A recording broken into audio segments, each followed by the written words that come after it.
Live. So we're going to start this over. We hit the live show.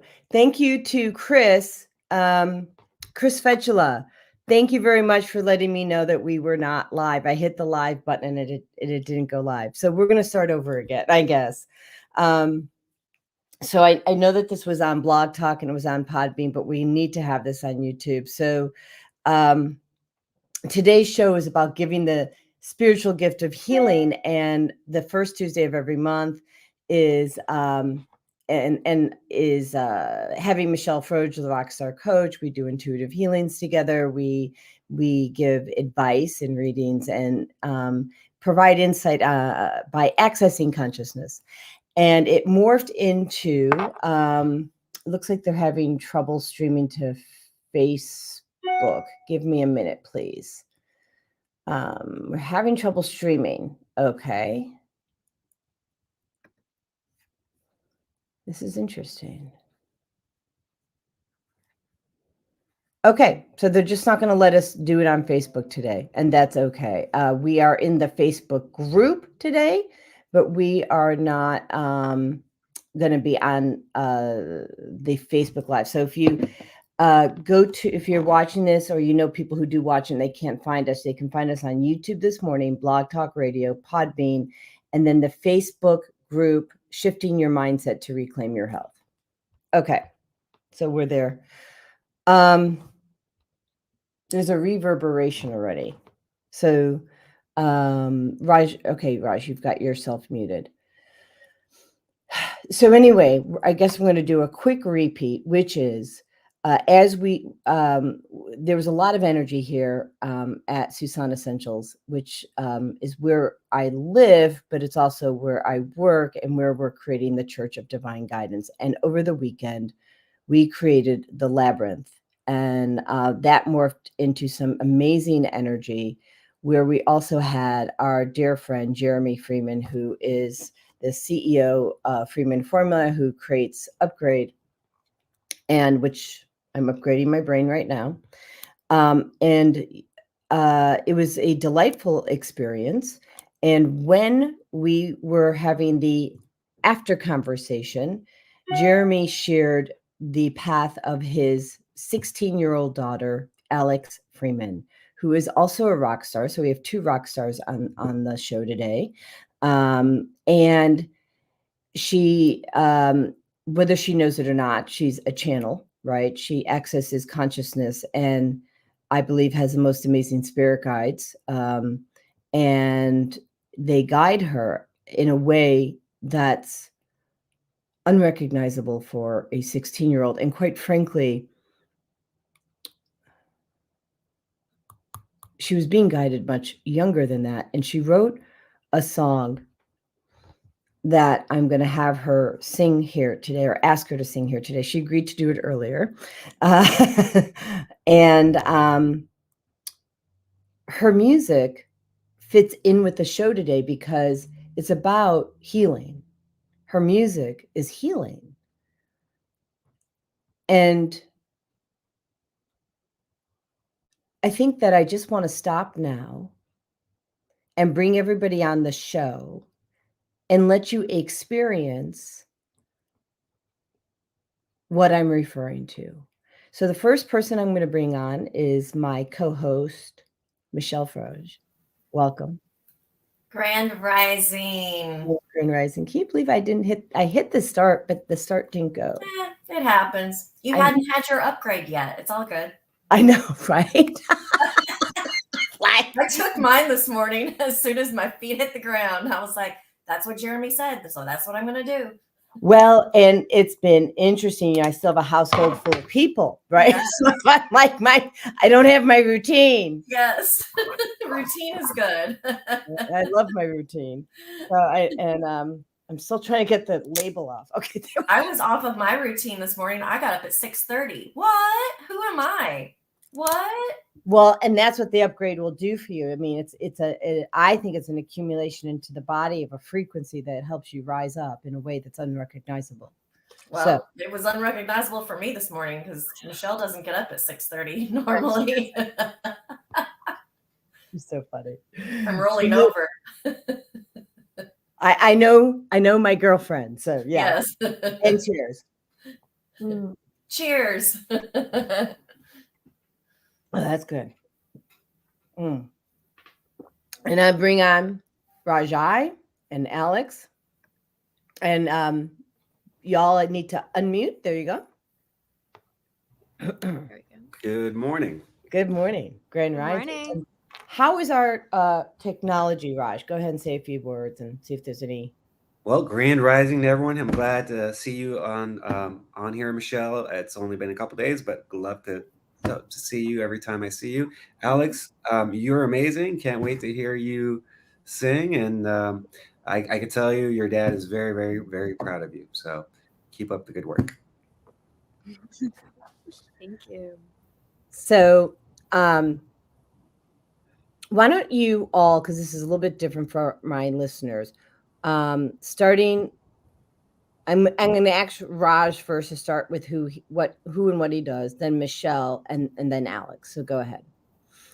Yeah, so my name is Rajai Kaldani. I'm an entrepreneur, but I've been working with frequencies for 7-8 years, and I've kind of delved into this whole world of frequency medicine. So energy, frequency, and vibration is really everything that there is, including your voice, right? Your music, and that's part of healing, and that's why we have Alex. That's one of the reasons we have Alex on the call today.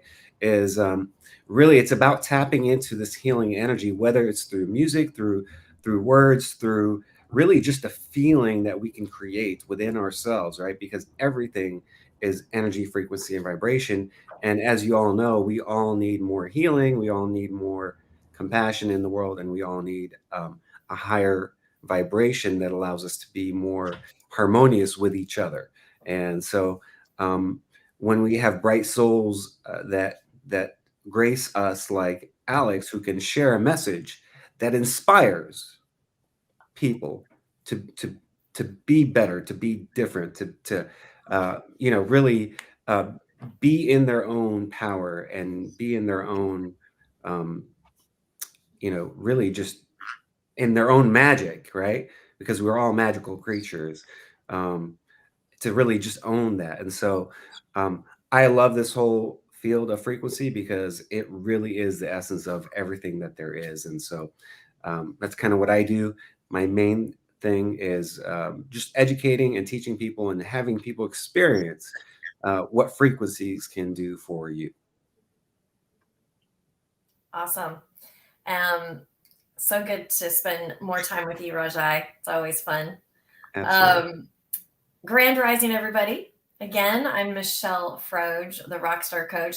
And it was interesting as you were talking, Rajai, and then thinking about Alex. And I was part of one conversation where I got to hear a couple of your songs, Alex, and your dad was telling you a little, or telling us a little bit about you. And I just, he even mentioned that in at least one way we are alike. And so I was just thinking while Rajai was speaking, I didn't realize until this very moment that I've been a healer for a very long time. Probably, all my life, really. Even though I wasn't consciously aware of it, because I've been singing and dancing and performing and all of those things ever since probably I came out of the womb. My mom tells stories about me, dancing around in a diaper. So there Well, you I go. heard you were dancing in the womb. I probably was. Yeah, probably was. And singing for sure. But so then when I moved into the actual work, quote, work as healer and intuitive life coach, I really didn't put the two things together. I thought, okay, well, they're two different paths, and I love both of them, and both of them bring me joy. But it wasn't until this moment, thank you, Rajai, that I realized it's all the same, because it is all healing, and music can be, depending on the frequency and the message, it can be so healing. And I get a lot of comments, as I'm sure you do, Alex, of how people feel when they are in the presence of music that moves them. And so it's just a joy to be able, and I don't take it for granted. Not everyone has a voice that they feel comfortable sharing. And I say it in that way. Right, I say it in that way because I think everyone has a voice they can share, just not everyone is comfortable with it. So yeah, so that's who I am, and I'm excited to get to know you better, Alex, too. Go ahead, Alex. Thank you. Oh, you're muted, sweetheart. You're muted. You guys are glitching out on me. Oh, we're glitching out? Okay, Yes. so, I heard okay. like the end part of that, and then that was it. Oh, wait, what happened? It probably is me. So actually, I'm going to do, hold on, Raj and Michelle, I'd like to clear energy around the show right now. So if you guys hold space, pull the energy in, Absolutely. infinite comfortable source, remove any interferences in communication for this show. Please provide clear communication. Remove, yeah, that. Thank you. Okay. Do we need something else? Yes, no. Okay. Infinite. Okay. Let's try it now, please. Go ahead, Alex, and unmute. You're muted. Okay. There you go. Okay, there we go. Can you hear me? Perfectly. Perfect. Yay. So tell us about you and Okay. and how and why you were drawn to music, and why, and you know, and tell us about your mission here today. Well, not just today, but your mission. Okay, cool. Hi, I'm Alex Freeman. I am a singer, songwriter, actress, model, entrepreneur, motivational speaker for kids, and author. And what drew me to music, I've been singing ever since I could remember. Like, I wrote my first song when I was 5 years old about anti-bullying, and it was, my parents told me, you can either mope and be sad and be the victim, or you can do something about it. And my choice was to do something about it. And the way that I chose to was by writing a song, because I know if I'm feeling this way, then someone else has to be feeling the same way that I am, because it's not just me experiencing this one thing. And so I really had such an amazing opportunity to be able to share that song that I wrote.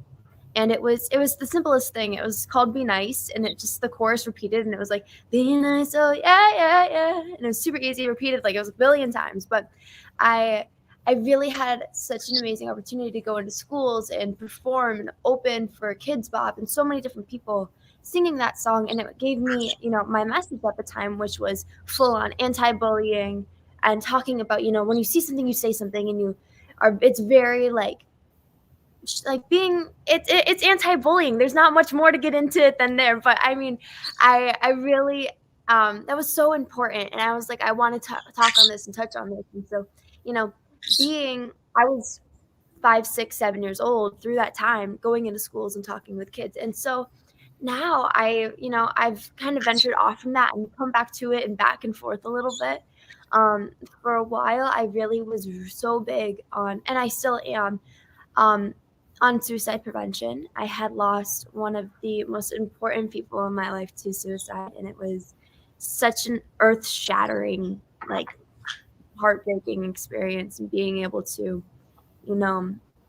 like, I wrote about it because for me, my emotional release of how I handle and deal with everything going on in my life is that I write about it. That way I am able to kind of express how I feel and not have to talk about it, because I don't like talking about it. So I write everything. And so I did performances, and I went to all of these suicide walks and everything to make sure that I was able to share the message. And everybody has lost somebody, different ways, of course, but it's such a horrible, horrible feeling when you lose somebody to suicide, because it's like I wish I would have known. Like, I wish I could have done something different. I wish I could have helped. I wish I could have changed. I wish I could have been there for you, And it's like, I feel like a lot of us take on this role of like, what if I could have done something differently to help?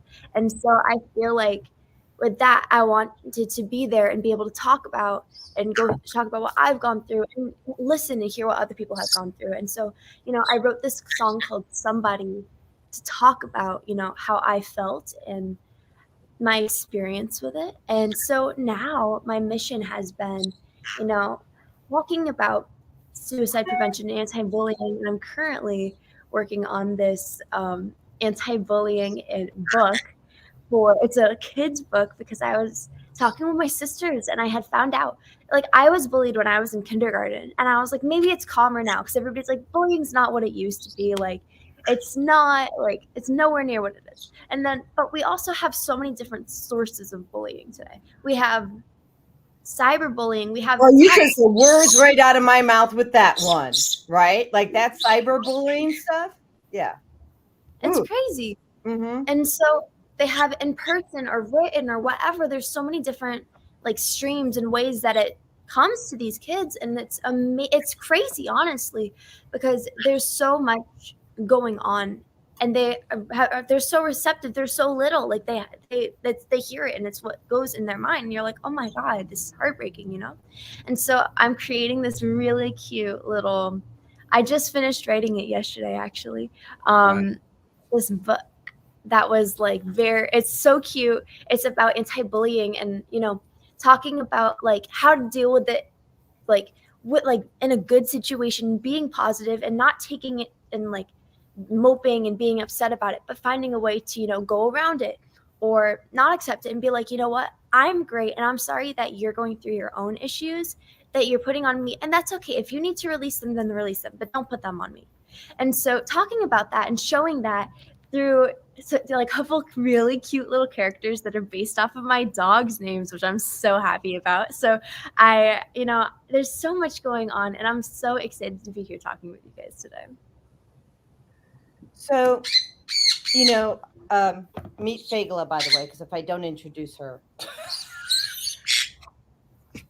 Hello, Fagla. Say hello to Alex. You just want to talk to mommy now. Okay. No, I see. She has a message. So she's asking me to ask everyone their experiences with bullying, because I think it's such a very. I was bullied as a kid. My dad told me to fluff it off. Right? He says, just let it be like, let it roll off your back like a duck, like water off a duck's back. Right? And, I was told to toughen up. And I don't think that's, I think that's what he knew, because, that's how he grew up. What about you guys? Michelle, what happened? What's your experience with bullying? I was bullied a ton. I was super, super shy. I know it's hard to believe now. But I wouldn't speak when I was very young. I wouldn't speak unless someone spoke to me, and even then I was petrified. But when I started to go into school, I just loved everybody. Like I've always just been that person that it's like that whole cliche, can't we just all get along? Like I think I coined that many lifetimes ago or something, because that's what my soul screams. Can't we just all get along? Like and I was thinking about this the other day, because I said this and I think I need to pivot how I said it. I said I don't see differences in people. That's not true. I see differences in people, and I appreciate them. I applaud the differences in people, because I love being unique myself, and I love that everyone is unique. And so I never understood when I went to school and I was like, well, okay, they like to wear black clothes and, have piercings all over their, face, whatever. Okay, cool. That's who they are. That's how they express themselves. Okay. And then these people over here, they're really good in sports. And so they're into sports. And these people over here, they like acting. And so they're in drama. And on and on and on. And I didn't understand why I couldn't be friends with that group and that group and that group and that group. And so I kind of alienated myself because I wanted to be friends with everyone. And then at some point I learned, right, that no, you have your own group and you stick to that group. And if you don't, then, we didn't call it bullying back then. but I recall going home quite often from school and crying, just bawling, and that's no way for children to grow and learn. So Alex, thank you for using your voice, especially at such a young age, because as we know, we tend to listen to our peers much more, especially when we're young, than we do adults, right? And so you being a peer and letting kids know, hey, it's not only okay to be different, it's cool to be different. Let's applaud that. Let's be excited and rejoice in our differences. Right. That's Absolutely. amazing. Rajai, and then I'll bring it back together and I'll comment all together. But go ahead, Rajai. What was your experience with being bullied? Whether it's Well, or military or I really didn't get bullied very much. I was actually one of those people that would try to protect the bullied, right? So for some reason, people kind of left me alone. I don't know, maybe because I have like a mean, angry face or something. So they're afraid of No, me. you have a carefree face, but anyway, go ahead. Right. But it's certainly a problem, and I think it's a bigger problem now more than ever, especially that cyberbullying, because it doesn't just apply to kids. Adults are bullying adults online, right? Because they're detached from the ramifications, right, of what they say because they're behind a keyboard and a screen. And so I think it's actually become a bigger problem. But what I find interesting is how, Alex talked about how she was bullied when she was very, very young, and she took a negative experience and she turned it around in a positive way that helped her to kind of form who she is and who she wanted to be. And that, I think, is what's really, really powerful more than anything. And that's the real message that we want to get out there is, hey, you have the ability to pivot and change and decide. Regardless of what happens to you, you respond in the way that you want, right? You can respond either this way or that way. And so being an inspiration to people to show them that there is another way instead of feeling defeated, but being empowered by what they experience. And I love that. So. Yeah. So thank you to each and every one of you. I think that the fact that we can bully someone on the playground and how it's elevated to being able to hide behind a device and do it incognito and not have the responsibility or accountability for how you're impacting someone, and you don't even get to see how you're impacting someone, right? Speaks volumes. Mm-hmm.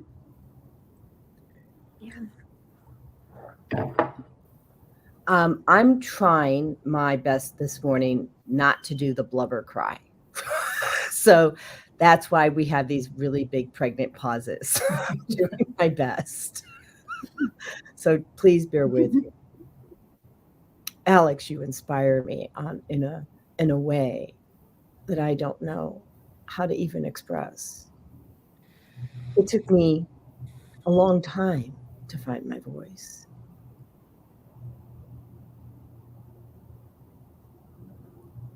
And you can ask Michelle when I try to get up on stage. And so we're talking about two different voices here, right? But One voice was to speak my mind, right? And the other one was to sing on stage. And I tried to sing on stage and literally nothing comes out. I mean, like, I just, her partner, Michelle's partner, kind of lowered the mic because it was like, really, nothing's coming out anyway. Not true. That is not true. If he didn't do it physically, it did it itself energetically. I'm just going to tell you, because it's like, you know, in the shower, I'm fine. Yeah. We all are. Trust us. Car, the shower. Yes. Oh, or on the toilet. Let me sing it, you know?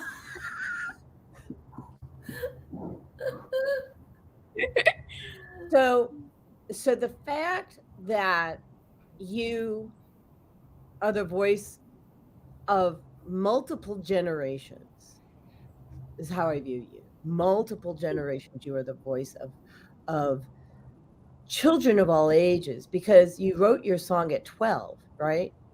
I did write somebody at 12, yes. Yeah. What I would like to ask at this point in time, if you are still willing, would you sing for us? I know you don't want us to play it, but you would like to sing it. And actually that's the better choice, quite frankly. Will you sing your song so that people can understand why I'm moved to tears, and let's bring them into the fold of who you are? Of course. So I'll talk a little bit about the song too. So Somebody is a song that's 12 years Okay. Hold on. Are you getting interferences on that end too, Raj? Is she cutting out? Okay. Yeah, so let me clear the energy on your devices. I'm just going to clear the devices. Okay. Is the energy clear in the house, clear in the device? Are there any interferences? There are. Whatever those interferences are, please transmute them up to source or place of God. Try now, Dal. Go ahead. Okay. So Somebody is a song that I wrote when I was about 12 years old. And I think I had just turned 12 actually. And I had lost one of my mentors to suicide. And I spent so much time with her. Like, she taught me how to do multiplication, and we'd go ice skating. And I looked up to her so much, and she was such a big role and character in my life. And so it's really interesting because at first, when I had found out that she had passed, I had no reaction. And I was just in this state of like, oh, wow. And I didn't talk about it for like 2 years. I was absolutely silent. I didn't want to talk about it. There was nothing that I wanted to say about it. I couldn't bring myself to even think about it, because if I did, I was upset, but I didn't know how to handle it. And so, music has always been my emotional release. Whenever anything in my life is going on, I always, I write about it. And that was one of the things that I just didn't feel comfortable writing about. And so it took me 2 years to be able to even sit down and be like, oh my God, wow, like this is what happened. And it was so much for me to process. And I think I was 10 when it happened, and then I finally got around to writing about it once I was 12. And so now I'm 16, and I've had a long time to sit with the song. And sometimes it's one of those things that I can't even I have this video talking about it. So I know that you guys saw the video, but I can't even watch the video sometimes because I'm like, oh my God, like this is not okay. So I have this set coming up. I'm going to New York, and I'm going to be performing for a couple different schools and events and stuff like that. And it's in my set list. So I've been getting, more accustomed to talking about it and getting ready to talk about it. And it's been a long time. So I need to kind of get myself ready for that. But Somebody is just so important to me because it really was, she was such a big role model in my life. And so she was somebody who, I in the song I talk about, you showed me how to be somebody. And I looked up to her so much, and it's such a great role model for me. And so that's kind of what Somebody is about. So I'll sing a little bit of it for you guys. Thank you. Of course. I couldn't find my track, so we're rolling a cappella today. I love a cappella. Like, that's my favorite. Yeah. Go ahead. Okay. Don't have time behind the disguise anymore. I do realize I'm strong inside. I'm worth much more. I know you did your best to hide the way the words behind your eyes, the way that kept you alive, the battles that you fought inside, had you fighting for your life, and in the end I know you tried. You show me how to be somebody, somebody. You show me how to be somebody, somebody. You show me how to be somebody, somebody. You show me how to be somebody, somebody. I doubt that I'm the only one who feels this hurt. Can somebody hear me? 'Cause everybody's life has worth. Oh, feel your presence from behind. A shadow cutting through the light, telling me I'll be alright. Though you're gonna know that I will always see me through your eyes. Your memory will never die. You show me how to be somebody, somebody.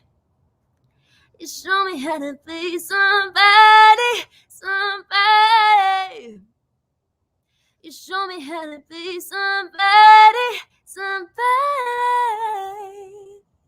You show me how to be somebody, somebody. There we go. Okay. Wow. That's Okay. amazing. So Yeah. if you didn't understand frequency before the show, you just had a live demonstration of it, the frequency of love. And let that sink in for a moment. How do you feel? Do you feel love? Do you feel emotion? Whether you were crying like me, I still had emotion of love, like being valued and honored. And these are very high frequencies. And a cappella cannot be tuned to anything other than the frequency of love. Right? When we have the frequency of music and you're using instruments, you can actually tune the instrument to different frequencies. And back before, around World War II, I think it was, music was tuned to the frequency of 440, which causes disharmony in the prefrontal lobe. And 432, which is found in nature, causes harmony. 528 is also found in nature. It's the frequency that bees buzz at, right? And what perfect frequency for them, because it's a frequency of love, and they're pollinating our food, right? There are vegetable farmers, if you will, or like that. And so when we create with love, we create more love. We send that out in the universe. It's kind of like 10xing your business. When you put your energy into your business and you grow it, you can grow love. And you can grow love with your voice. And I didn't know this was going to go this way, but I'm going to take it there anyway. I often talk about how words are just vibrations in the air, and that the energy or the tone behind those words will transmit how people feel about you, right? Maya Angelou says people remember, I won't quote it exactly, but they don't remember what you said, but they definitely remember how you made them feel. And so we have an opportunity to really have some discernment and awareness about how our words and the energy and the frequency behind our words are making others feel. And I work on this all the time. And if you can't hear yourself, which is very common, you can feel yourself. You can feel if you're angry, and you can feel if you're feeling like you're resenting someone, or you are angry and you need to retaliate. That energy comes through as a tone. And I don't want to demonstrate it because the frequency we have here right now is just too beautiful. I wouldn't want to disrupt it. But you all know what I'm talking about. And a perfect example would be how you say the word thank you. And you can shift that tone of thank you to one of joy, gratitude, which we manifest everything with gratitude. Or you can shift it with blame and shame. And thank you can transmit blame and shame, depending on your energy behind it. So thank you for your gift of showing up today and sharing your story, and being a stand for others who are not able to stand for themselves. And we should all do what you do on some level, right? In some part of our lives. And so if you're listening to this, whoever our listeners are, and we have multiple platforms going on right now, different, which is why I look to the other sides, just I'm checking out the other platforms. Take a look at where you are spreading joy. What's your frequency? How are you helping people heal? Like Michelle said, she didn't realize that she had been a healer all her life. The moment you open your mouth, either harming or healing, or you could be remaining neutral. But I would say that if you're remaining neutral in a harmful situation, then you're harming, right? But like Michelle, she's been singing and healing people with her beautiful voice. And we don't have to do it with her voice, right? I mean, but that's what the point of today's is. But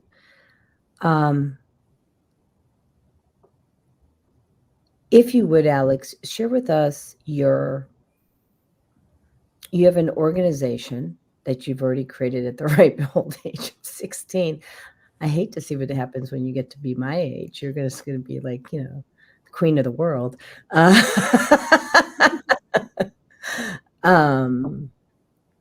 us about the organization that you created. Of course. So I have this, it's actually quite recent. I have this new organization called Made for More.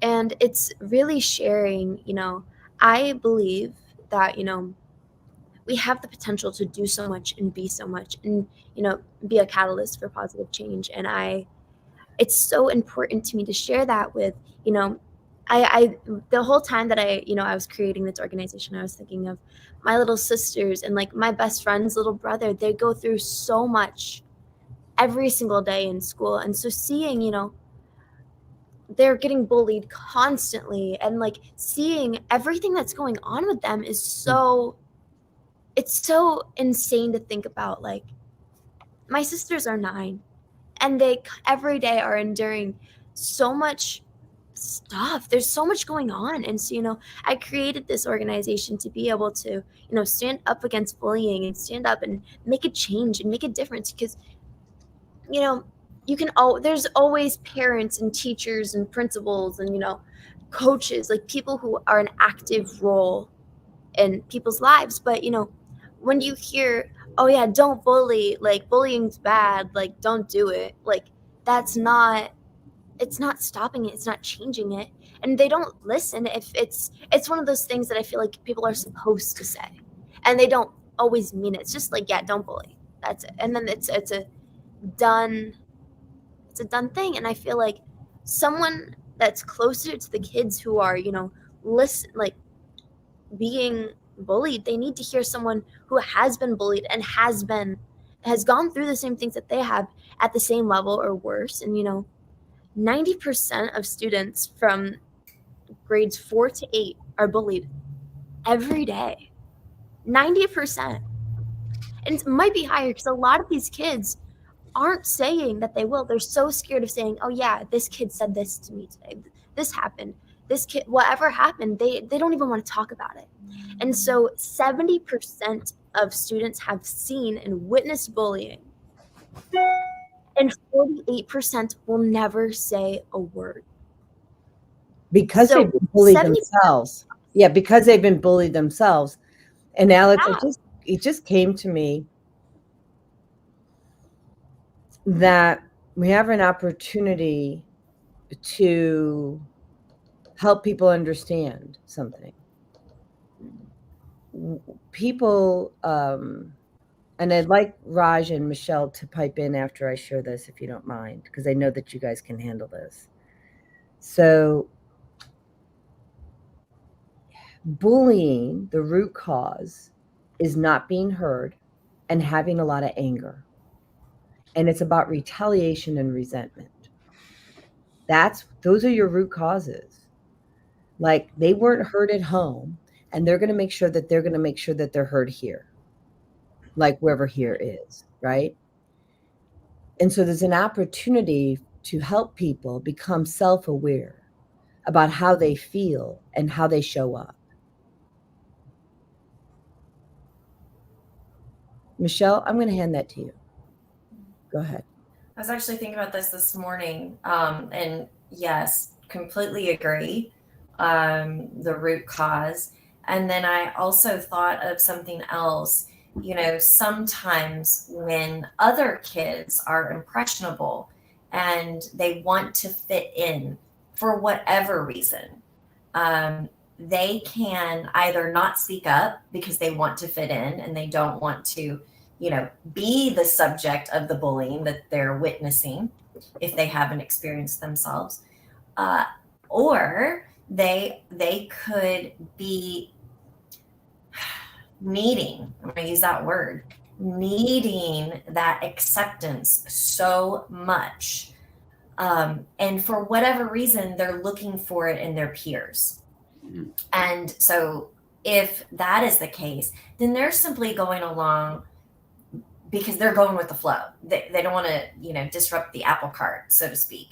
And so I think probably those kids are the ones that could have the biggest impact if they would speak up, because they do have good hearts. And, kind of like I was, they want to be friends maybe with both sides, but who are you going to be friends with? Are you going to take a stand and be friends with the underdog that's getting, beat up or bullied or whatever every day? Or are you going to stand behind, somebody that maybe, does the bullying so that you hopefully can stay out of their line of fire? Well, if you take a stand and say, you know what? No, this isn't right. Yeah, you may subject yourself to bullying as well. And yet you also could influence that bully because they see you in a different light, perhaps, even if for a split second. So there are many reasons, but I do agree with you, Jody, that the biggest reason people, and it's not just kids, the biggest reason people bully is they either don't feel worthy, which that line in your song, Alex, whoo, powerful. Yes, every life has worth. And so they either feel unworthy, and if they do feel unworthy, it's likely because they didn't feel or receive the love that they needed at some point in their life. And like you said, Jody, they're retaliating in the only way that they can, because they haven't learned how to use their voice in a constructive manner. And so they become destructive with it, not understanding that if they would go the other route, they would actually receive what it is that they desire so badly, that love and that acceptance. And so, yeah, I just agree with you. And I don't know that we have the answers, except doing things like Alex is doing, speaking out, speaking up, and letting those quote underdogs know that their lives are worthy, and they don't have to hide, and they don't have to be afraid. And it's wonderful. Celebrate your differences. And if we can just all get along, the world would be a wonderful place. World peace. One of the things that I wanted to explain and spent a lot of time, I trained under an amazing doctor in Libertyville, Illinois, a functional medicine doctor, and really, like, probably one of the most brilliant men I know, but his emotional intelligence wasn't like too high on the charts. And one of the things is that he wanted to be accepted by everybody and wanted to be almost like different, but also the same. And I said, Danny, and I put my hand on his heart. I said, you are love. I said, you are made in the image of Christ. And I said, you're not supposed to be the same. I said, we need you to be different. And so I want to impress upon the world that your differences are what is why you're here. It's how you're contributing. If we're all going to be a cookie cutter of each other, we can't go where we need to go. We can't do what we need to do. We can't lead, right? And so you have to lead people, your family, your friends, people you influence, with your divinely given gifts, so they can then lead with their divinely given gifts, right? So be who you are and breathe into that. Rajai, you want to share? Yeah, going back to maybe the origins of why people bully, I think it does come back to insecurities that people have, whether it be kids or even adults. But I want to encourage those being bullied, right? Kind of, and you're a voice for that, Alex. It's okay to stand up to the bully, right? Right. Because oftentimes what will happen is the bully will stop in their tracks, right? When they get pushback, they're given an opportunity to reconsider and pivot. And oftentimes what you'll find is they do that, right? It's a learning experience for them because they need help too. They need to heal, right? They just don't realize how their actions are impacting other people. But both sides need to heal. But the side that pushes back, right, the one that's being bullied, is going to be the one that's going to be the inspiration for that bully to heal. And for that bully to realize, okay, maybe I'm doing this all wrong. Maybe there's a better way that feels better, right? That feels lighter. And I love what you've done, with that song that you created for your friend, right? I don't know if she was bullied, but I know bullying and suicide are, there's a connection there, right? So a lot of young kids are, do go that route, right? But the fact that you wrote that song, these people that have committed suicide don't realize how many people they impact and how far that ripple effect goes. and you know, it's actually, that ripple effect is still going, and because of what you're doing, Alex, okay, Mhm. her being, her memory, her, everything about her is going to be honored because of what you're doing for your friend, right? Because that's what it came from, and from a need on your part to honor her and her life. And I also kind of want to talk about um, kind of guilt and regret, right? Because the people that are left oftentimes feel a sense of guilt and regret.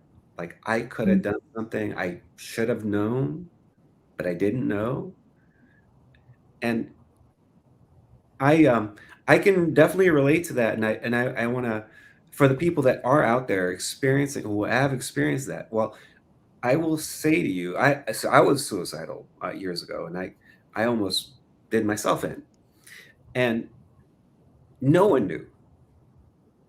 I didn't, it was something that was a deep secret that I kept.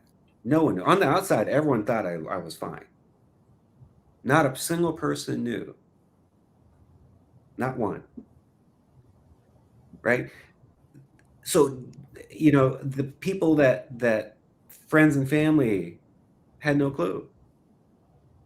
And I those people would have had that shame and that guilt, but it's really not their guilt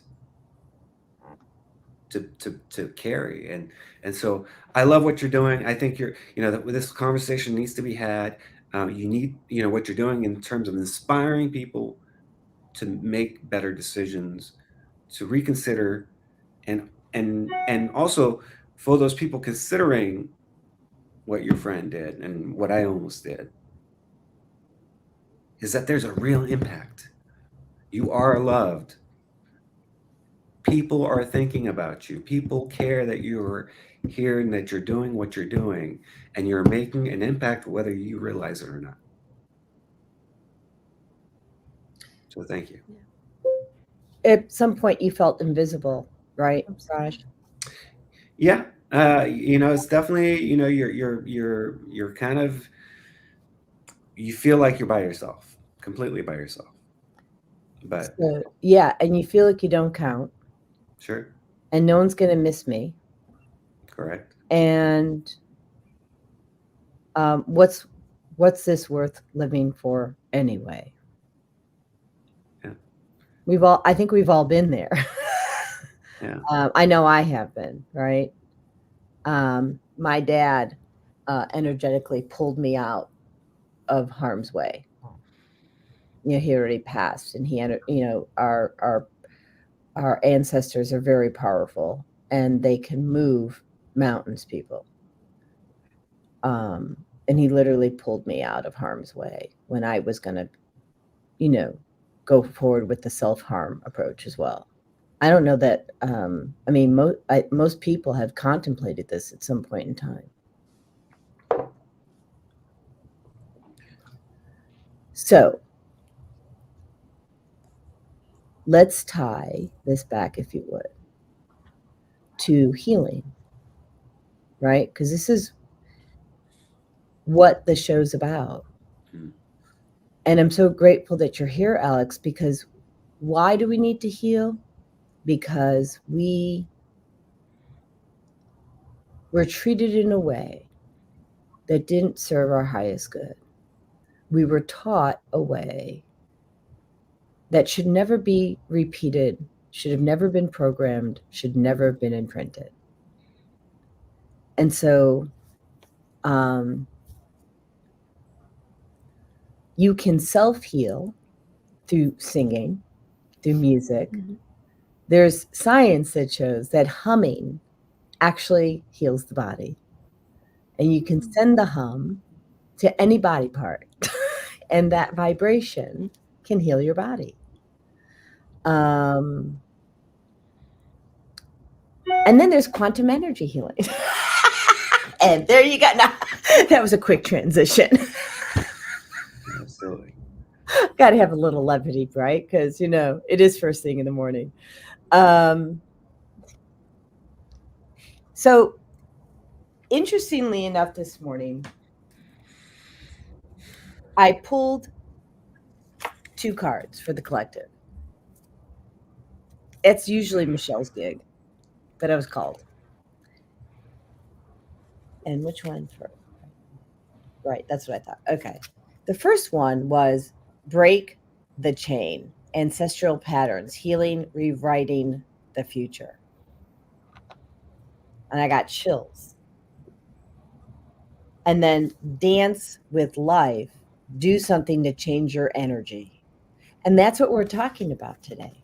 Those 2 things. Well, music is powerful in changing your energy and dancing, all that, right? And that's why people love music. I mean, there's a strong connection between our emotions and music. And when we hear, um, I mean, all kinds of music, right?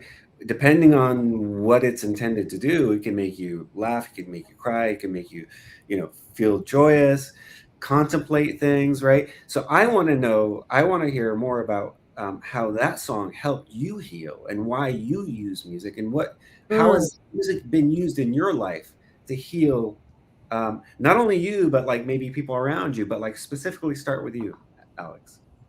Yeah. I think every song of mine is I use music as my emotional release is what I normally say, and it's taking however I feel and throwing it on a piece of paper and being like, okay, this is what I'm feeling in the moment. This is what's going on with me, and so finding a way. And I truly believe, like, if I'm going through something, someone else, like, there's almost 8 billion people on this planet, someone else is going through what I am. And so finding, a way to show and be able to put into words how I feel. And so with that song, I didn't have any words to, express how I felt, and it almost was like such a state of shock for so long that, like, it I had there was no there was no reaction. And so I finally was able to, take a second and think about it and tap into it. And I think it was the second anniversary of when it had happened, and I was like, okay, I need to actually determine how I feel about this, because I can't just sit here and, like, in denial of what's happening, and so, or what happened. So it was really my opportunity to find how I felt, and release how I felt about it, I guess, because it was kind of within me, but I couldn't express it. And so I finally was able to, writing that and feeling that. And you know, it was so funny because it was one of the fastest songs I've ever written, as well as, recorded. The song was done within an hour and a half, like, top to bottoms. It was really, really fast. And so, and for me, normally I'm so obsessive about, like, harmonies, and, like, I love to stack vocals and do the doubles and add as many ad libs and harmonies as possible.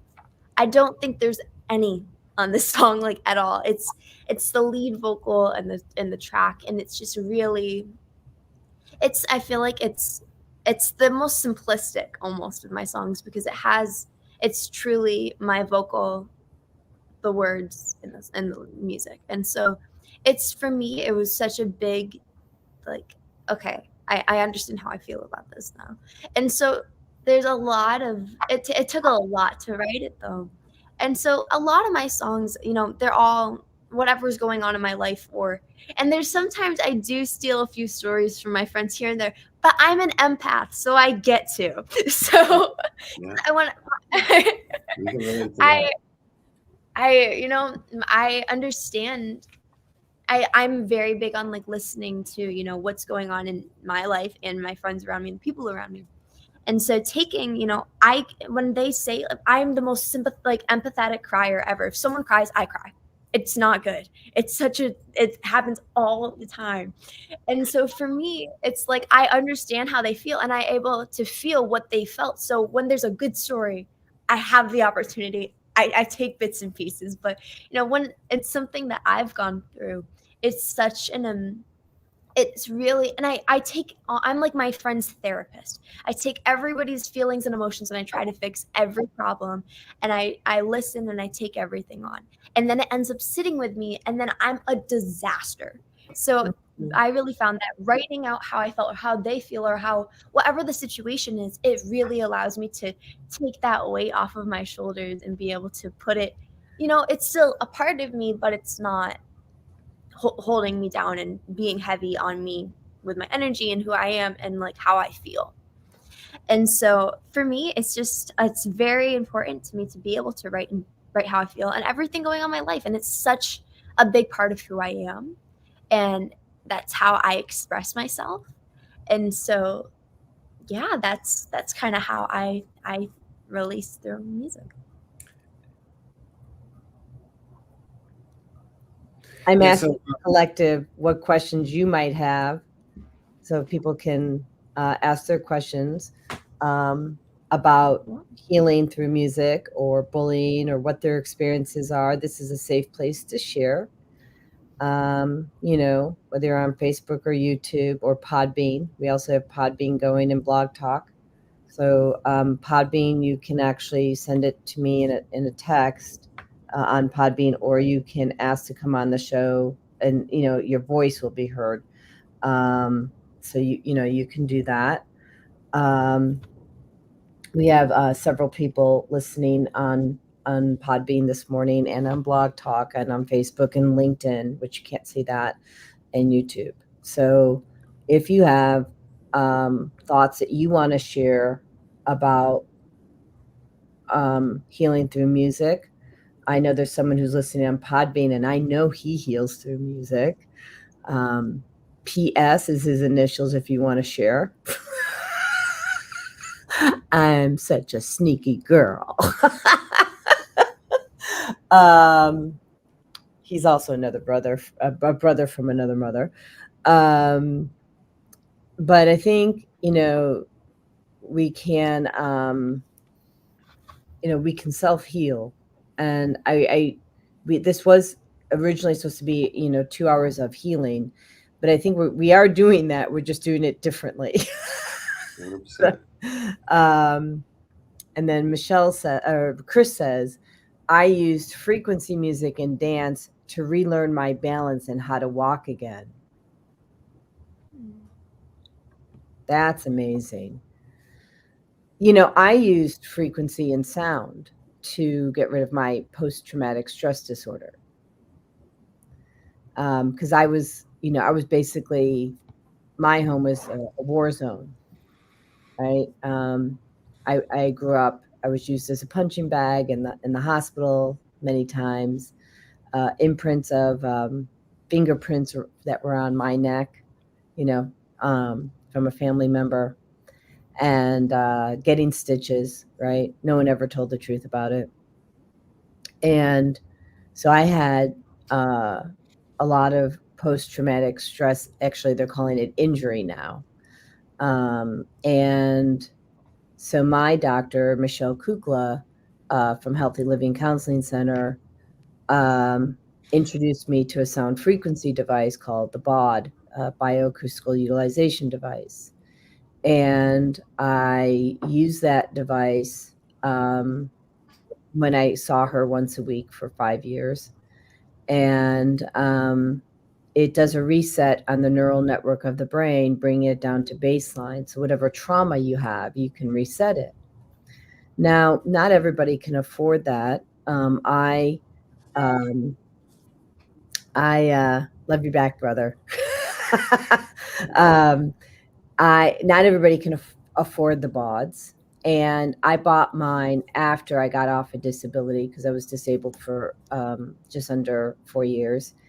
And what I want to say is this. God came to me, like he works through you, Alex, and Michelle, and Raj. And he said, I want you to make this available to everybody for free. And so I have been creating these frequencies of music, healing music. And I put them on my YouTube channel. and they blend the baud, which which includes the frequency for reversing trauma. And it also includes the Rife machine frequency, which, Alex, I know you're familiar with the Rife. And the Rife machine, I ran it for brain correction. And then I added the solfeggio frequencies from the Tibetan monks. And I added raindrops, which puts the brain in a alpha state. And then finally, I added the frequency of love music of 528. And it's only, I think it's like 50 minutes. And I know a lot of those 528 frequencies run for 10 hours or whatever, or nonstop, really. But I don't really want you listening to mine for more than that 50 minutes, because it's actually physically healing your brain. And so there's only so much. Like, we got frequency drunk when your dad was here. And that's a new term, I'm sure, for many people. Well, so the frequencies were so high. So we created this labyrinth, and it was just like, creating all this energy. And then Raj has his cocoon, and that was running. And the cocoon is another frequency device that raises the vibration. And we all got kind of like lightheaded, and we're like, I think I feel frequency drunk, which is the term that we created, because there's no chaotic energy, right? There's no chaos. And we're like, tongue hanging out, to our belly button, because I'm like, I have mush brain now. So we had to shift the frequencies, right? So we could have concentration. Just to let you know, that's a possibility. But No hangovers, by the way, when you get frequency drunk. What's that?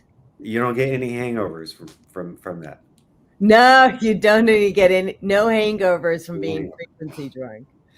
So, oh, my PS guy came on, Philip Shannon.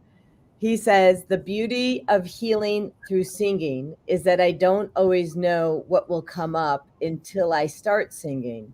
For example, I was grieving my best friend, and anger welled up that I didn't know was there. Mm. Tell us more, Philip, if you don't mind.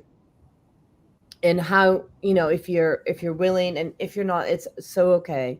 How did the singing, I mean, were you able to release the anger? Were you able to release the grief and give it to God? Right? So, like, those kind of things. We have not gone to one commercial. I guess we'll just have to sell ad space on it instead. So, Michelle, I want to know about your experiences with healing through music, because I mean, obviously you got into music because it does something for your soul, right? I mean, it's built into you, but it feels good, right? So that part of the healing process is getting into that space where you feel that higher resonance, that higher vibration that makes you feel good. So tell us about your experiences with how you've healed yourself and or other people through music. Yeah, because I was so shy when I was a child, and I had imaginary friends and stuff, and and saw things and heard things. I was a real weird child to some. Music for me was always just, it was like my cocoon. It was that space that I was able to go to either dance or sing or just listen to. I could evoke pretty much any emotion listening to music. That was well before I knew what an empath was. But for me, while music has it's just been such a constant healer in me, even before I knew it was healing me, that it just, like you said, Rajai, it's just who I am. It's in my soul. And for me, there's no getting away from it. In fact, I recall years ago somebody asking me, how long are you going to do this? Meaning, how long are you going to sing? How long are you going to perform and, sing in front of others? And I almost didn't know how to answer it. But when I did answer, it clicked. Oh, this person doesn't know me. They don't get me. Because if you do, it's never going to stop. That's who I am. And to your question about how has it healed others, while this came up actually while we've been talking today, I can think of 3 specific people who have come up to me at shows, and many more that I don't recall, but I recall these 3 because of their stories. And for one reason or another, they have felt called to come to me after and let me know how impactful what I do, what we do, what music does has been for them. One woman had been in her house for a very long time, having lost her husband of many, many years. So, it's likely that she had been in a depression, and she came out by the coaxing of friends, she came out to one of our shows. And of course, we don't know what's going on in people, right? When we're on stage and performing, just as we walk through life, we don't know what's going on inside of others. And yet, when we are doing what we are called from our soul to do, whatever that looks like, we will impact people. And so this woman who had been grieving, who likely was depressed, was able to heal that night simply by coming to hear music and to be in the frequency of joy and love and fun. And, I often say what I do a lot of times is I unknowingly give people permission to set aside whatever is going on in their life at that moment in time. You can literally forget about it for several hours if you come to a show. And when you leave, I can almost guarantee you that what was going on before you arrived does not have the same weight that it does after you leave, or that it did before, rather, because music does that. Music is healing. And there are many stories of physical healing through music. The one that I see more often, though, is the joy that is brought back to people, the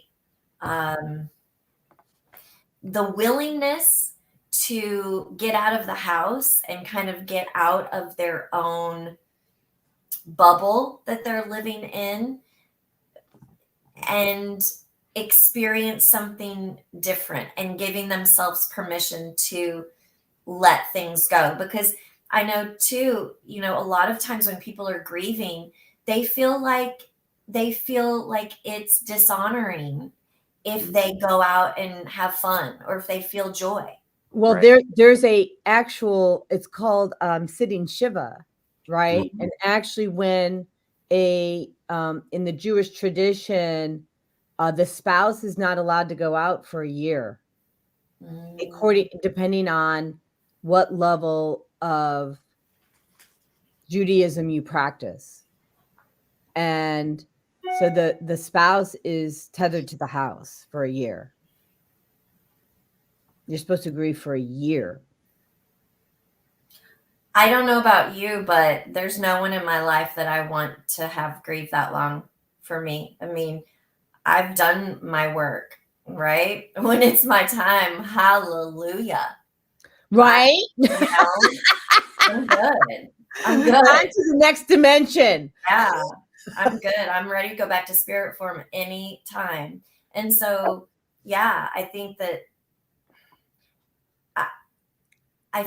that does have, for some, it does have an impact, right? It's like, oh, if I go out and I have fun, or if I laugh, or, try to forget, it's like, oh, that sounds horrible. How am I going to forget my loved one? Well, you're not forgetting your loved one. You will always carry them with you. And yet, the lessons that they taught you, that they were put in your life to teach you, can be carried on even when the grief passes. And it's not that you won't miss them, likely forever, but you don't have to carry that heaviness with you. And they wouldn't want that either. And I know that's cliche, but it's not cliche. I mean, I will just say that is not cliche. If they look, you do you really think that my mom and dad want me mourning them every single day after they passed? I mean, is that the life that they want for me? It's not happening. no. Instead, I just chose to connect with them on whatever dimension they are and talk to them. I was going to say, for those of us that do communicate with those that have transitioned, my experience every single time is there is no grief there. They don't have the same kind, they're not human. They're not in human form. So they don't have those emotions. And so when we're grieving, they really don't even connect with it. They don't understand it. So they want you to feel the love and the joy and the peace that they're feeling. That's all. Yeah, it's not in resonance with their vibration, with the vibration Correct. over there. Correct. So we're out of tune, so to speak. Correct. All right. Yeah, Great way we're not explain. harmonized. We're not. Your father, Alex, says something. And I think I've heard it from doTERRA too, like the symphony of the cells, right? The cells have their own frequency and symphony, and how you choose to play those cells, right? There you go. I like that, the symphony of the cells. I'm just going to pivot for a quick second because it's related to what you're saying, Michelle. Philip Shannon was gracious enough to answer the question about his release. And he says, grief is a journey. I released it a little at a time. I sang one of my grief songs in September, and he's in the gay men's chorus here in Atlanta, Georgia. And he said, I sang one of my grief songs in September, and it helped one woman release some of her grief listening to me. I can now use my experience to heal others. And he is also a quantum energy healer. And, I want to say that my experience with music and healing, and actually for the both of you, my first really was with Michelle. My second was with you, Alex, really understanding, because I wasn't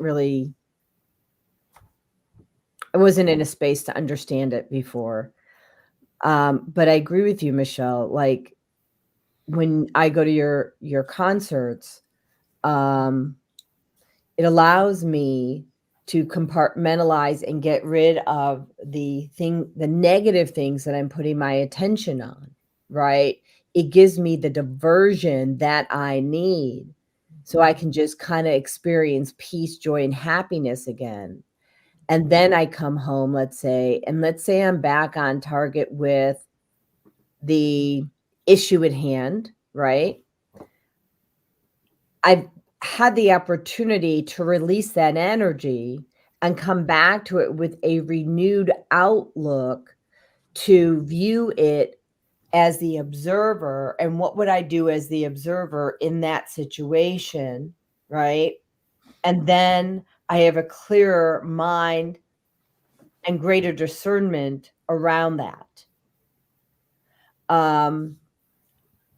For you, Alex, when I listen to you, and let me just say that Michelle's doing some really fun songs. So she just, and I have not listened to all your songs. I've listened to the ones that God was called me to listen to.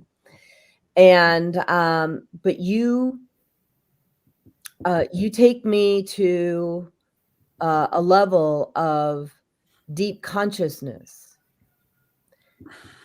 The fact that at such a young age, and this, you said this several times, and I don't know if anybody's repeated this yet. I apologize if I didn't catch it. But how the heck did you know that you weren't the only one coping with this feeling? Like, when you listen to the book, The Four Agreements by Miguel Ruiz, he says, one of the agreements is be impeccable with your word. Oh,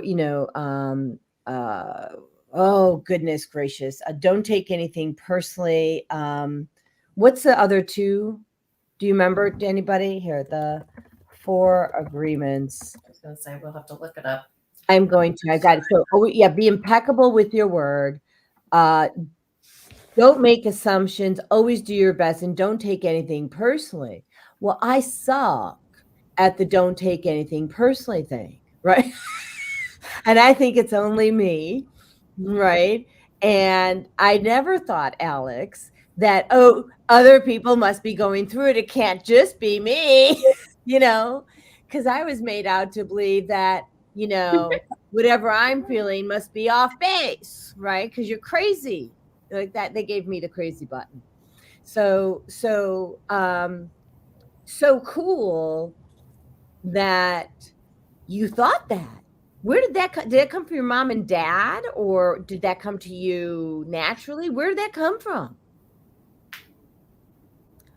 I'm not really sure. I definitely believe, though, like, anything that I feel, I know someone else is feeling it. So if I feel that I need to write about it, that maybe what I write and what I say and what I think and what I share can help that other person. Yeah, that's the Ernest Hemingway in you. She's a little Ernest Hemingway, I'm just gonna say. We had some freezing. Did you hear? Did I get frozen or We no? heard you. We heard you. Yeah. Did you hear me, Alex, or did I freeze on you? I think Alex froze. Looks like Alex froze. We have to clear that energy again. I can't hear anything. Oh, what I said was, yeah, so you're freezing on your end. I said that's the Alex Hemingway in you, or Ernest Hemingway in you. The fact that you're all knowing, like the clear cognizant, the clairvoyant, because you see things from the standpoint of being an old soul, right? You're a very old soul. So. She's saying she can't hear anything. Okay, so can we all clear the energy on her? I believe her computer, so the vibration of her computer, align it, her technology with her own vibration, please. So connect the vibrations for Alex and her technology, so they vibrate at the same level and they remove any interferences. Can you hold that in place, please, so it fluctuates how it needs to and has an equal transmission, an efficient transmission? Okay. I am going to go to a quick commercial since we haven't had one. How's that? Can we do that? We have a private chat. Oh, can you hear us now, Alex? I can. Yay. I can hear you. We're good. Yay. We're going to go to a quick commercial. And we're Raj, Michelle, and I have been clearing the energy. So, okay. All right, here we go. So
Hi, I'm Jody Susan Essentials.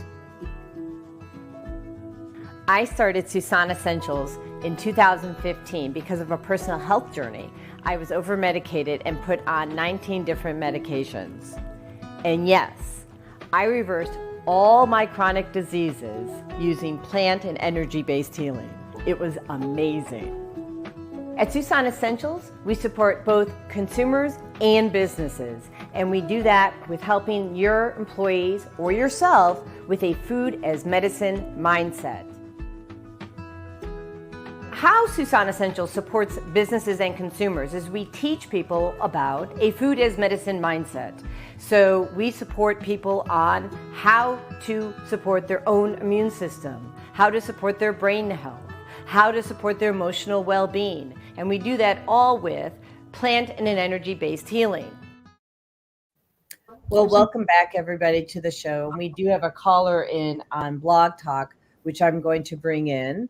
The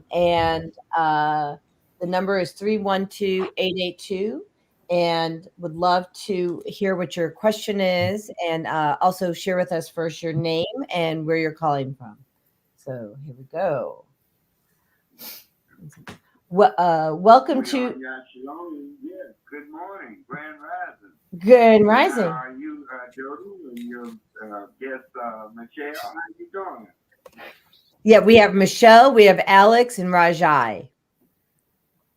Oh, right. Well, that sounds like King 23 to me.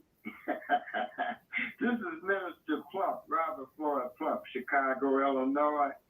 And I appreciate you all working as a team, because I'm a team player myself.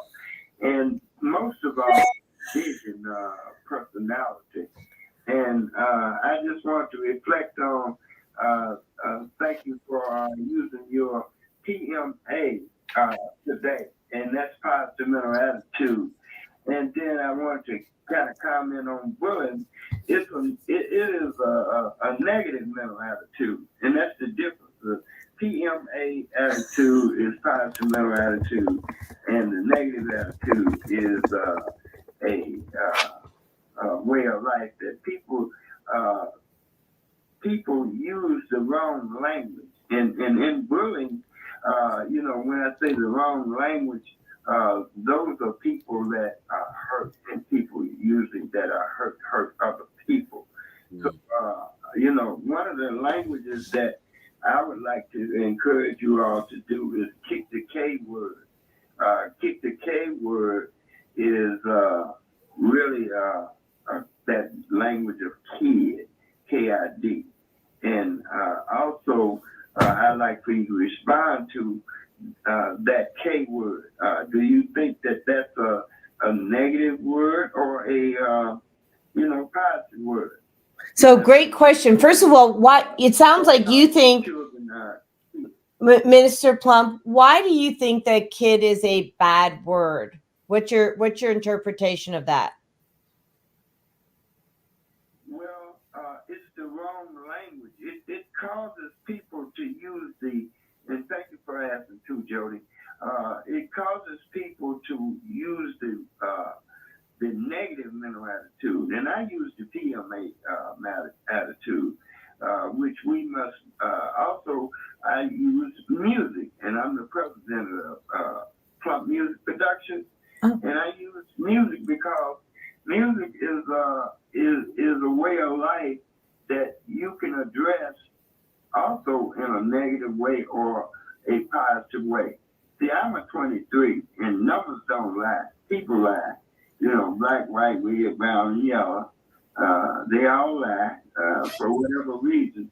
But King 23 to me is together everyone achieves more. Together everyone achieves much. Together everyone achieves money. Together everyone achieves millions. Together everyone achieves miracles. And all miracles come from God, Jody. I appreciate you for that type of concept, which it relieves what we call stress. And stress is also something negative. But then to deal with the PMA, you've got to have a vision. And I do have a vision. And Roots is a vision which is my root is always first, last, and foremost God. And my agenda is planning in 2023. And welcome to the Female Solution. I love listening to all of the different programs, and a shout out to my beloved sister, Sister Naima Latif, and Assalamu Alaikum. And we are going to be having our breathing and our music today. We are going to be at Lake Grove Village from 6:58 to 9 p.m. And where brothers and sisters can learn and listen to the music, because music is a way of life, of, as they say, soothing the savage beast. Yes, it is. But what I've got, Minister Plum, what is it about the word kid that doesn't resonate with you? Because I think about kid, I don't want to kick the K word. I would like to be a kid. So I don't want to kick the K word. In other words, thank you for asking again. It's like when in the Word of God it says, when I was a child, I acted as a child, and I spoke as a child, and I did things as a child too. And that's like now that I am, and I equals to 1, and M equals to 4. In Hebrew numbers, that's why I think the numbers don't lie. I just choose to. But you're saying that we should kick the word. So you're losing me. Are you saying that you should kick the word kid to the curb because of a number? Because it creates a negative mental attitude, and that negative. I think for you. Forgive me. Whoa. Forgive me. For you. So shift your mindset. My interpretation of a kid is that they inspire me. Sorry, the computer's over here. So they inspire me to be a better person. Kids inspire me to think young. Kids inspire me to seek joy. So I don't want to kick kids to the curb. I love the word kid. So perhaps it's about the vibration. Hold on. Perhaps it's about the vibration that's behind the word kid when it's used with you. So shift the vibration, shift the frequency, bring in the love, bring in the joy around the word kid, and shift the reality. It's not the word. It's the frequency and the energy behind the word. I disagree. Well, I do believe that we all got energy. However, it's a matter to me of and I respect your opinion. However, it's a matter of fact, and facts is no. Emotion. It's not a fact. The energy is the energy behind the word. What energy are you putting behind the word? So it's not a fact. It's your reality, but it's not a fact. Kid is just KID. And I love kids. So I have love with kids. I'm glad I've become a human being as I growed up. Adults not so much, but kids I love. And I am also on a campaign. Yes, we are on a campaign. And that's a part of our campaign is kicking the K word. Okay, so I cannot support. I love that you have a mission. I can't support kicking a word to the curb because somebody's got an energy around it. I mean, I say shift the energy. I think we need to probably have a special program and listen to the people on that, as a part of either a part of the problem or part of the solution. And I say the K word, Mama D Love always says that too. I think you probably listened to her on the fourth Saturday. Mama D Love on the 5th. Yeah. You know what, Minister Plump, I'm going to ask a kid right now. I'm going to ask a kid right now to give her opinion. She doesn't, Alex, you don't have to have my opinion. What's your opinion of the word kid, Alex? You have to unmute yourself. My opinion of the word kid is that it's a word, and it honestly, however you feel about it, you feel about it. And honestly, don't let words have power over you. You make your own decision and you make your own choices. And so if you feel that a word has power over you and how you feel about a word, then that's how you feel, and that's okay. And you can change it or you don't. And it's really your decision of how you feel about it. And if you don't want to kick the word kid to the curb, then don't. And if you do, then do. You're your own person, live your life and have your opinions, and you don't have to put them on other people, or you can share your opinions, and people are allowed to disagree, and it's a word. Right? Okay, Michelle, you're next. Go for it, Dolly. Well, I remember, and I won't say exactly what I said, but I remember saying a phrase to my mom when I was very young. I don't know where I had heard it. Maybe I heard it in my own head and I just repeated it. I don't even know, because I don't know anyone at that age that would have said this phrase to me. But it was apparently a bad word, and I didn't know that. So I just said it. I said the phrase, and my mom, while she was taken aback, she kind of laughed because she understood that I didn't know what it meant, because it was just a word to me. And so I agree. I agree that words are words. And Jody, you even were talking about this in the beginning of the broadcast today, that, you know, the meaning that we put behind something, or the frequency in which it is said or delivered or received, you know, can change the meaning of a word to us. And so I agree with Alex. You know, we can choose to deny that word and not use it, and that's perfectly fine. I mean, there are plenty of people that don't use what they would perceive to be foul language, you know, and then there's others of us that throw it out there like it's an if, and, or but, because it's a word. And sometimes that's the way I describe things best in my mind. So it's just a word. I like it. Exactly.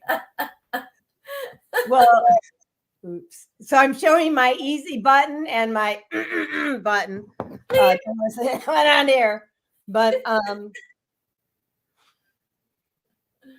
Raj, what do you have to say about the word?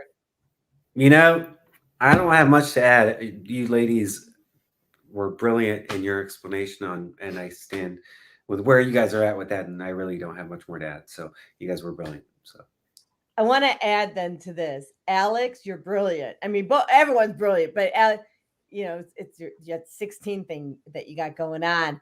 Why give your power away to a word?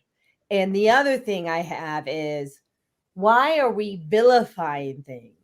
Like, people vilify eggs, or they vilify bell peppers because of lectins, or they vilify beans, or they vilify beef. Why not allow people to have their feelings, or have their sensitivities, or have their desires without vilifying the thing? We don't have to vilify anything. We can just say, okay, that person doesn't like XYZ. Let them be with the fact that they don't like XYZ. I mean, my husband doesn't like this. Here, I'll set. Okay. Yes. Yeah. Okay. Okay. So that's the button. And then we have, that was easy. Right. Okay. So we have these two buttons that, you know, and the truth is, the vibration on that F word is actually a high vibration, believe it or not, because at least the way we're doing it, because we have levity around it and it's funny. But if I use that same word, and we won't press the button again, and I'm using it with anger, like, that's hurtful, right? It's really hurtful. But if I'm like, using it with levity, and I try not to use the word anymore anyway, just because there is a perception out there.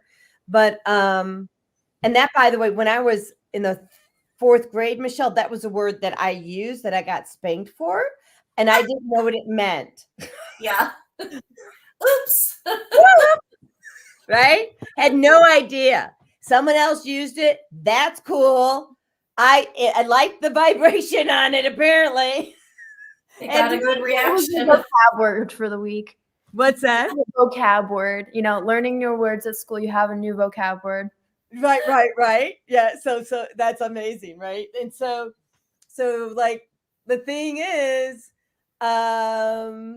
like the words are what you make it. And one of the chapters in my new book is, which I've asked a few people to contribute to, is words are just vibrations in the air, right? And so so I want people to provide discernment. And one of the ones that I'm using is the word thank you, right? So thank you for all being here. Or, oh, well, thank you very much, right? So what's the tone? What's the energy? So like we have to, and then we have to be responsible for the energy we bring to those words. And since sorry, Minister Plump, but since the word kid is used universally, instead of kicking it to the curb, how about shifting the energy on it for the world?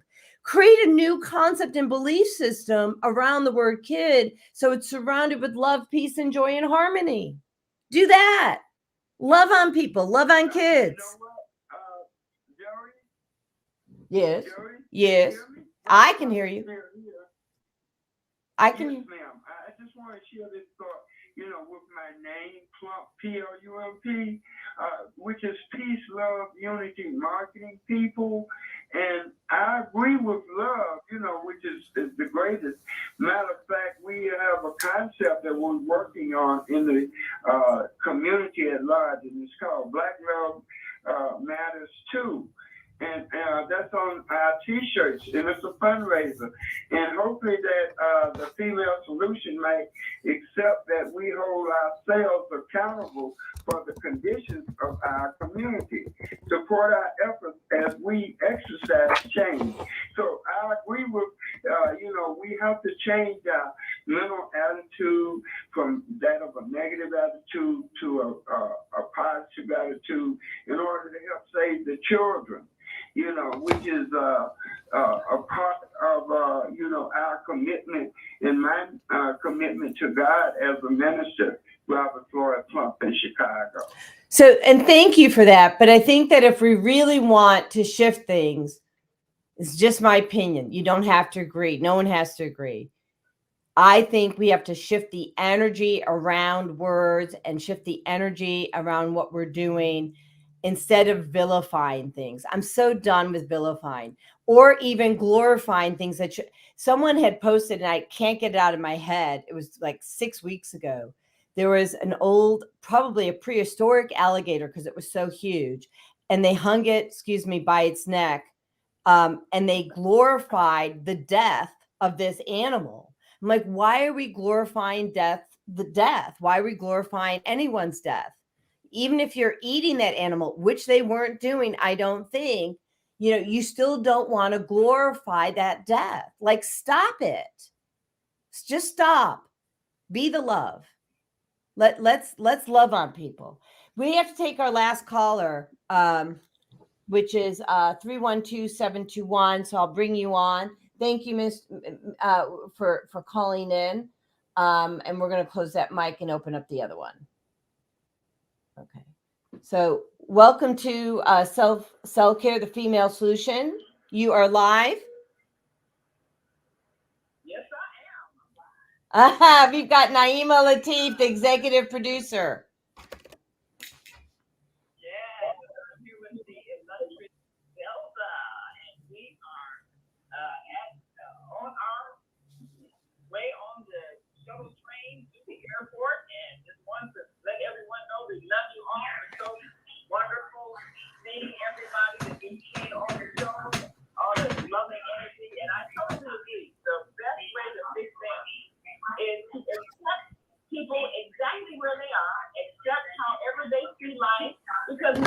wrong. Everybody is an individuated expression of God. And so all of us are perfect exactly as we are.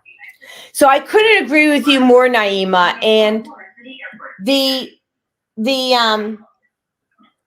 what I learned over the weekend while we were all here is, first of all, frequency impacts everyone so differently, and it allows us to process whatever we need to process. And like for me, I had too much energy on my brain yesterday, and how that showed up was, we created this labyrinth, which was exuding a lot of energy. We then Rajai found several orb spider webs that are weavers of light. So they're magnifying the energy of the land, of the vortex, of the labyrinth. And we opened up the vortex to the planet Jupiter, which is the planet of expansion. And as soon as I closed that vortex to Jupiter, my brain calmed down, but it allowed me to process at rapid speed. And so we don't know what each person's going through and what they're processing. And so that was my learning. Anything that Raj, I sense you want to add to something about that.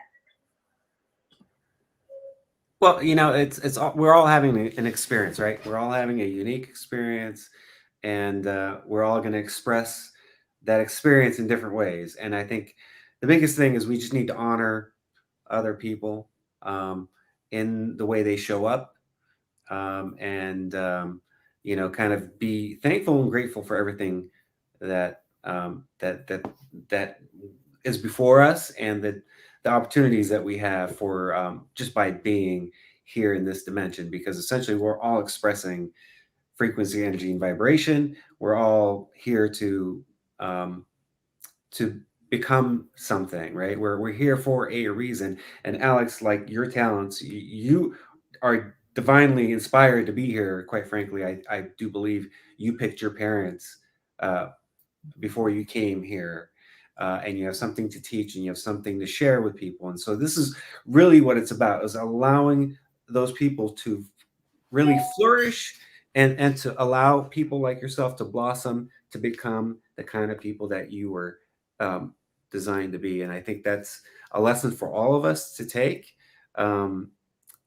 Approach everything in a sacred manner, right? And that's what we're doing here. That's what we're trying to honor here. And that's kind of my point of view and my take. And it's just about being in that place of love and resonating from there, right? Love, compassion, understanding, wisdom, right? Inspiration. And burning question everyone wants to know, Alex, is where can people find your music? There's so many places you guys can find my music. So I'm on all streaming platforms. So you can find it, Alex Freeman, on all streaming platforms, as well as social media. You can find me at Alex Freeman Official on Instagram, TikTok, YouTube. I think Facebook, any other platform is Alex Freeman Official. So you can find me there. And yeah, if you guys want to go check out my music, you can find it there. I have music videos on YouTube, covers, all kinds of fun stuff. So as you guys can see here, yeah, you can find me Alex Freeman Official wherever you're looking. And do you have a favorite song? Do I have a favorite? Yes, my favorite one that I just released one recently, but my personal favorite is Broken Record for sure. So it's this one right here. So I can't play it, Alex, because they'll cut the show. Your dad played it for us though. Oh yeah. On Sunday. It was awesome. I encourage you to hear. Hey guys. So I encourage you to listen to this link. What happens is if I play this on the show, YouTube then cuts off the show. Oh, that's why we're not playing it. That's the only reason. So, but I just put the link in the thread. I also put in the Made for More Global in the thread, which, allows you to hire Alex to come in and speak to your school. Let me just share that screen as well. I know this is just the beginning, and this was last minute, and I would love at some point to do a deeper dive on the show, Alex. Yeah.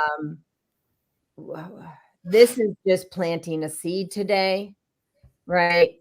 And to give people a hint about the power of energy, the power of positive thought, the power of owning your own power, which you are that, right?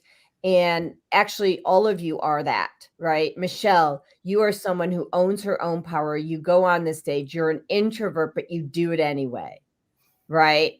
And so, when we can grasp a mission that's greater than ourselves, we lose the fear and we step into our own power and we step without fear. Singing on stage is not my mission. I have so much fear around it that my voice shuts down. But you put me on this podcast and you want to talk about what I think is important, you can't shut me up, right? So just fine. So what I want to say, everyone here is uniquely different. I'm not supposed to be Michelle. And neither is she supposed to be me. And both of us are intuitives and we serve completely differently. Mhm. And Michelle's a rock star and so is Alex. They serve differently. They have different missions. We are not in competition. We are here to serve each other and to help each other grow. Absolutely. I am a frequency expert. So is Rajai. We serve differently and work together to serve the world. All of us do. And so if we stop the competition and lead with love and lead with collaboration, right? And look, we all get judgmental. We all get annoyed. Take a breath. I'm the one to tell you need to take a breath because I'm the one, I get annoyed, right? And I breathe. I'm learning to breathe through it, right? And understand that person's also going through whatever they're going through. And Raj is my teacher. Everyone, you should know Raj is my teacher. We're all teaching each other, Jody. Well, yes, we are, but you teach me the essence of grace. Michelle, you teach me the essence of listening. And Alex, different from listening, you teach me the essence of hearing. Up there. You hear on a level at an age that I don't even know. I have to process it. Mm-hmm. So I'm so grateful that all of us have had the opportunity to be here today to share parts of our journey, not all parts. It will grow. This is just the beginning. And Michelle, thank you for sharing the stage today. This is typically your day. No, I love it. Thank you. I'm so glad that we were able to do it. Thank you. I love you. I love you all. And let's go show the world how to be the light. How about we do that today? And if you have a hiccup, just say plot twist. And then go back to being the light. All right. Anything else anybody wants to say before we go, or? I just want to thank you guys for taking the time to be here and sharing your gift with the world and having the courage to do what you do. So thank you. And I just want to make sure, because I don't know if this one, I just need to make sure I have this up here. Michelle, if you need to get in touch, I know you guys see Michelle every month, but Michelle Froge, myrockstarcoach@gmail.com, website, www.rockstarcoach.org, Facebook @the Rockstar Coach. She's a rockstar coach. Rockstar. And Rajai, is your number on your, there we go. And then Alex, we put up your information, and I think I created in the comments. I did not create a banner. Forgive me for that. So I have actually, let me do this. You want to just tell people real quick how to get in touch with you, please? Yeah. Of course. So like there's an email address and a, like where that, I think I have it up here on Made for More, actually. But go ahead. Yeah. So you guys can find me at any social media at Alex Freeman Official. And then I have a email, which is alex at alexfreemanrocks.com. I don't always see my emails, so I'm way better about messages and DMs and stuff like that. So if you guys want to reach out to me, you can definitely reach out to me there. Okay, and what about this contact information for people who want to bring you into the school? Is the info@madeformore.global also okay? Yes, it is. Okay, and then they call your mom at the 315-254-3186? Yes. Okay, and so, we do have people like Zelda and Naima work a lot with the school systems in Chicago. So I anticipate that they would want to bring you in. Yeah, that'd be fantastic. Yeah.